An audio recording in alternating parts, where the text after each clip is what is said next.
Hello everybody, it's your favorite West Virginia in space here, and with the new D&D Planescape books coming out, and I think soon, or are they all the way out, I can't remember. But anyway, with them of course on everyone's mind, this got a lot of people going to be talking about the inner and outer planes and all that jazz in the D&D multiverse. And of course that got me thinking is, there isn't really a good video that talks about all the elemental planes. Sure, there are quite a few that talk about the Prime 4, and sometimes they'll mention some of the other ones, but no one seems to mention all of them, and to be fair, a lot of them are kind of obscure. But in this video, I will give a quick, dirty rundown of all the planes so you can get an idea of what they all are, basically. Let's get into it. The first one is the elemental plane of air, which, as you might suspect, is a plane consisting of air, and more air. It's a eternally blue sky, filled with little floating islands floating islands of dirt, and the gravity is kind of tethered to all these islands like it's Super Mario Galaxy, so that's pretty cool. Ultimately, it's a kind of basic place in a lot of ways, but interestingly enough, it is more than survivable for normal people as long as you have, some ground to be on. The next one is the elemental plane of fire. I don't think I have to explain what this is kind of like. It's a plane of fire. A lot of things are on fire. There is fire everywhere. It can even survive. It doesn't even seem to consume things properly. Or at the very least, fire can just exist without consuming things. Obviously, fire elemental live here and other fire-based creatures and odd, evil creature that shows up here somehow. The elemental plane of Earth is an entire world that's basically underground. It's all underground. It's all caves and mines and dirt and whatnot. Very fond of dwarves.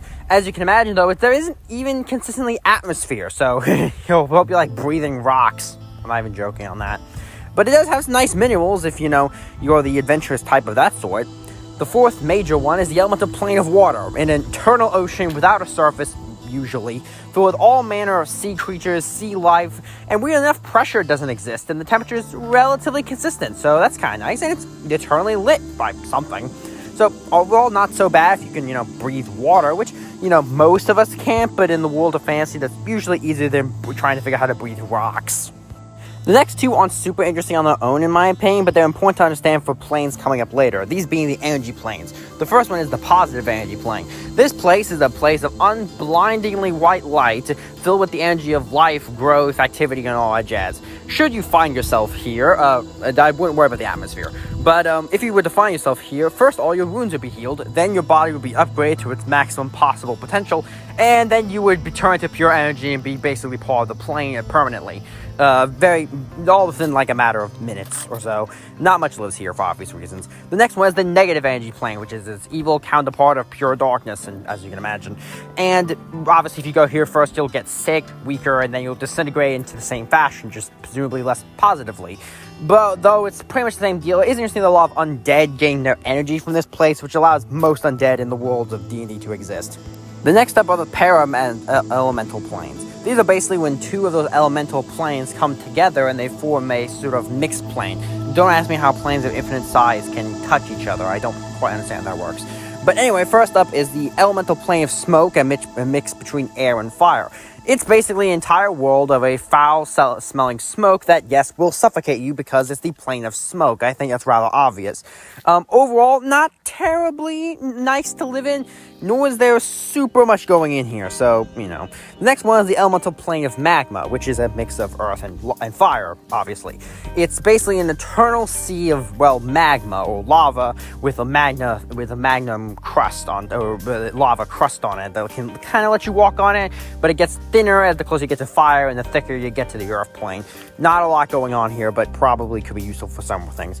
The elemental plane of ooze is the mix between earth and water. This gives rise to oozes and slimes, and is theorized to be the place where the oozes and slimes from D&D come from, maybe. And overall, it's foul-smelling, it just sucks, it's gross, it's like into a weird form of a swamp for a very good reason. So once again, not too much going on here. And the last one is the para-elemental plane of ice, which is a mix between water and air, big surprise. It's an entire land of shivering waters and cold glaciers, and, it's a plane of ice. On the bright side, though, you can breathe on it, just avoid, freezing to death, which is a very, very real concern. Remember when I said the energy planes would become important later? Well, this is now. These positive quasi-elemental planes are basically when an elemental plane meets with the positive plane of energy mentioned previously. The first one is the plane of lightning, where air and lightning mix. It's a land of eternal thunderstorms and, well, lightning everywhere, sometimes permanently arcing across the land, striking with great force. All kinds of lightning and electricity-based things can be found here, as you can imagine. And it gets more and more permanent and powerful the closer you get to the positive energy plane. The quasi-elemental plane of radiance is the mix of the positive energy plane and fire. This is where every fire burns at maximum potential. Everything's as bright and as powerful as it could possibly be. It's in fact so bright and bad that being here, if you have normal vision, you need to wear some kind of eye protection to not avoid going permanently blind. I guess they're just assuming you can only take the fire. And it gets brighter and more powerful the closer you get to the positive energy plane, obviously. The next one is the elemental plane of minerals, which is when the earth plane meets the positive element plane. This is kind of like the earth plane mentioned previously, except for the positive energy manifests in precious gems, some never seen before in the normal world, all filled with magical properties. Many smiths would die to get any of this stuff, but it's also extremely difficult due to the pressure, the power, and of course the many threats that exist in such a place. And the gems get more brilliant and powerful until you get to the positive energy plane. The last one is the quasi-elemental plane of steam. This land can range from a cool world to a hot world, allowing all forms of fog, steam, and other such things to exist. It's actually kind of hard to... You can breathe it here normally, assuming there's ground, but the biggest thing is actually that you're effectively slow due to all the water in the land. And the steam gets more and more powerful until, you end up in the positive energy plane. Once again, as you can imagine, that was a running theme with these ones.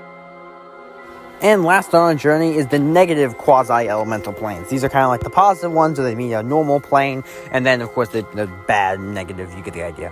The first one is the quasi-elemental plane of vacuum, which is a mix between the negative plane and the air plane. In this place, the air gets thinner and thinner and thinner, although the pressure remains the same. And as it gets thinner and thinner, you, of course, get into the void, where, not much exists. Although, interestingly enough, spells that protect you from the elements do not work very well here, due to the fact there is not elements to protect you from, is the lack of elements. The next up is the quasi-elemental plane of ash, the mix between the elemental plane of fire and the elemental plane of, negativity. This one is actually all fires burn out. They become smoldering ash in the wind. The world is bone-chilling cold and will take the fire from just about anything. It gets dimmer and darker until you end up in the negative energy plane itself. The next one is the elemental plane of dust, where the negative plane meets earth. This is, of course, where all the earth and solid matter slowly breaks down. Larger structures fall apart and turn into smaller bits of dust. There is nothing but dust here, not even air. And the dust, as you get closer to the end, will only get thinner and spaced out farther and farther apart until you are in the negative plane itself. The last one is the quasi-elemental plane of salt. This is where the water plane meets the negative plane. This is where the previously very salty water of the water plane, at least parts of it, mixed with this as it gets turned into solid mounds of salt as the water is absorbed or simply drained away. As it gets thinner and saltier, losing all signs of life and vegetation until you reach the border where if you fall down that cliff, you will simply end up with the negative energy plane itself. And that is all the elemental planes in D&D. Now, some of these maybe not be perfectly canon, and there's bits of lore taken all over the place, but ultimately, that's just a quick overview. What did you think of them? What planes do you think sound the most interesting? And of course, there's a lot more detail I could have went into, but overall, that's my opinion. And well, not my opinion, just me kind of saying things here. And I hope you all enjoyed this video. If you'd like some more detail on any of these places, then just tell me, maybe I could do one. Anyway, I'll see you all next time. Yeah? Hey, why don't you hit that sub button? You're gonna become a subscribble. Get to see my content quicker. Wouldn't that be nice? I bet so.